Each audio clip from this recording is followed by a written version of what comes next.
यो चिसो मौसममा मैले यसरी मिठो ढिँडो र मासुको ग्रेभी बनाएर खाएँ।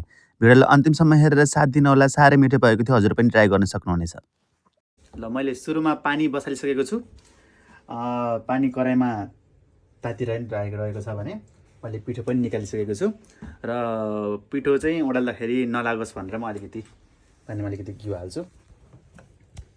घिउ हालेर एकछिन घिउलाई पग्लिन दिन्छु। पानी उम्लिसकेको छ भने अब हामी बिस्तारै बिस्तारै पिठो हाल्दै जाऊँ।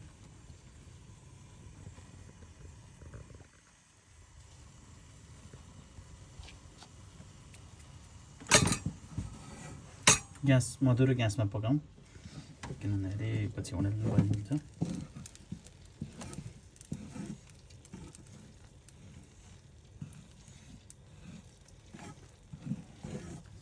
ढिँडोलाई चाहिँ मजाले बेसरी नै राम्रोसँग चलाउनु पर्ने हुन्छ, नत्र भने त्यसको पिठोको चाहिँ गिर्खा रहनसक्छ र नमिठो हुनसक्छ होइन।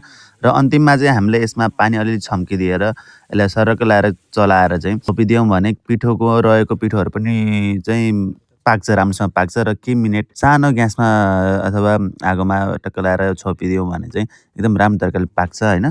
त्यो भएर हामीले अलिकति पानी छम्किसकेका छौँ र सबैले ढिँडोले टक्क बिचमा ल्याएका छौँ। र सुरुमा घिउ हाल्नाले अहिले कतै पनि टाँसिएको छैन त्यति साह्रो होइन, र माउरी पनि लाग्दैन। अर्को कुरा चाहिँ यसरी अलि ढाकिदिइसकेपछि केही मिनटमा पाक्छ। र हेर्नु साथीहरू 2 मिनटमा मेरो ढिँडो पनि रेडी भइसकेको छ पाकेर। अब बाँकी नै केराएर टक्क प्लेटमा राख्ने। अनि तरकारी के पाकेको छ, मैले चाहिँ मासुको ग्रेभी बनाएको थिएँ। सुरुमै पनि भनेको थिएँ मासुको ग्रेभी टक्क राखेँ। ढिँडोसँग चाहिँ एकदमै घिउ र ढिँडो चाहिँ एकदम खान मन लाग्छ। त्यही भएर टक्क बिचमा ढिँडोमाको बिचमा चाहिँ अलिक सानो खाल्टो जस्तो बनाएर चाहिँ घिउ पनि राखेँ। घिउ चाहिँ अचाकले नै मनपर्ने भएर मैले 1 चम्चा होइन अलिक धेरै नै राखेको छु है। हजुरले आफ्नो अनुसारको राख्न सक्नुहुन्छ।